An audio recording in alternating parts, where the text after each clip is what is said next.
سیدنا امیر معاویہ رضی اللہ تعالیٰ کی کوئی فضیلت قرآن و حدیث میں وارد ہوئی ہے؟ جی بالکل. دیکھیں، اگر آپ منہج کو سامنے رکھتے ہیں، منہج سلف صالحین کو، تو ہمارے منہج کے جو مصادر ہیں وہ کیا ہے؟ وہ قرآن و حدیث. اس کے علاوہ کوئی تیسرا مصدر ہمارا نہیں ہے. قرآن و حدیث کو سمجھنا ہے ہم نے کس طریقے سے سمجھنا ہے؟ علی فہم السلف صالح، جس طریقے سے صحابہ نے سمجھا ہے. تو صحابہ کا جو فہم ہے وہ ہمارے لیے حجت ہے. کس چیز کے اندر؟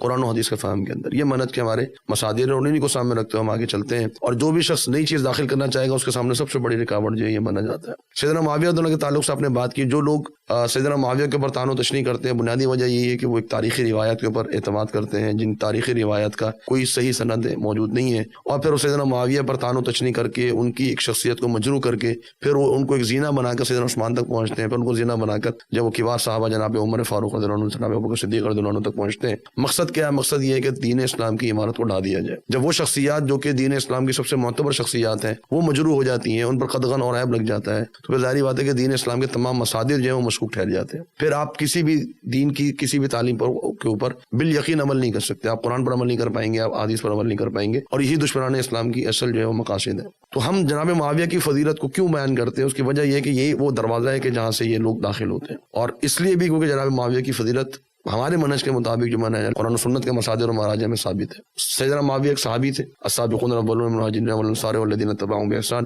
رضی اللہ عنہم ورضوا عنہ. جو پیروی کرنے والے ہیں جن کا شمار صحابہ میں بھی نہیں ہوتا، صرف صحابہ کی پیروی کی وجہ سے رضی اللہ عنہم ورضوا عنہ کا اگر ان کو لقب ملتا ہے تو جو صحابہ میں شمار ہوتے ہیں تو بالاولى اس لقب کے حامل ہیں. وکلا وعد اللہ الحسنى کا ایک وعدہ ہے اللہ تعالیٰ کا تمام لوگوں کے ساتھ. الحسنى، الحسنى کا مطلب ہے جنت. تو صحابہ کے لیے جو عمومی فضائل ہیں وہ سب کے سب ثابت ہے جناب معاویہ رضی اللہ عنہ کے لیے. اس کے علاوہ جناب معاویہ کے لیے الگ سے فضائل موجود ہیں. نبی صلی اللہ علیہ وسلم کی حدیث ہے کہ اللہم اجعلہ ہادیا مہدیا، صحیح حدیث ہے کہ اللہ تو معاویہ کو جو ہے رضی اللہ عنہ ان کو ہادی بنا دے، یعنی رہنما بنا دے، مہدیا ان کے ذریعے سے ہدایت لوگ حاصل کر رہے ہوں. تو اتنی بڑی دعا جو جناب معاویہ کے لیے کی، اور پھر اس کے بعد بڑے بڑے کبار صحابہ نے جناب معاویہ کے اوپر بڑا اعتماد کیا. اسی طرح جناب معاویہ کی ایک جو فضیلت ہے وہ یہ کہ وہ کاتب وحی تھے. بہت کم لوگ تھے جن کو لکھنا آتا تھا، ان میں جناب معاویہ کا شمار تھا، اور وہ قرآن مجید کو لکھا کرتے تھے. 17 کاتب وحی ہیں، ان میں سے ایک کاتب وحی جو ہے جناب معاویہ ہے. اور جناب معاویہ کے بارے میں آتا ہے کہ خود وہ فرماتے ہیں کہ میں نے سورۃ المائدہ کو لکھا ہے. سورۃ المائدہ جو ہے وہ قرآن مجید کی آخری سورتوں میں نازل ہونے والی کتاب سورت ہے، تو اس کو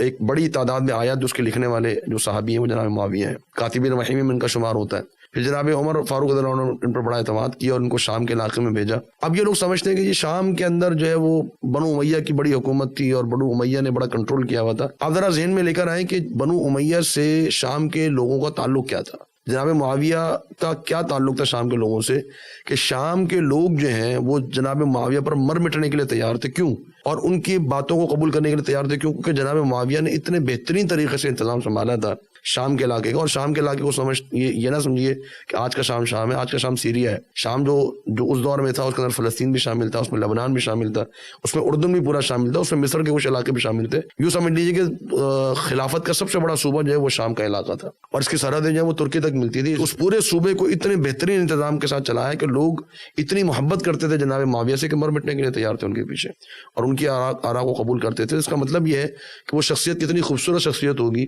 اور ان کے اندر کتنے اعلیٰ اخلاق پائے جاتے ہوں گے کہ ان کی جو عوام ہے، ان کی جو رعایا ہے، وہ ان کے اوپر جان نچھاور کرنے کے لیے تیار ہوتی ہے. تو یہ سارے وہ فضائل ہیں جو ہمیں قرآن و حدیث کے اندر بھی ملتے ہیں اور تاریخی روایت کے اندر بھی جو ہے وہ ملتے ہیں، اور اس پر ہمارا عقیدہ ہے اور یہی ہمارا منہج ہے.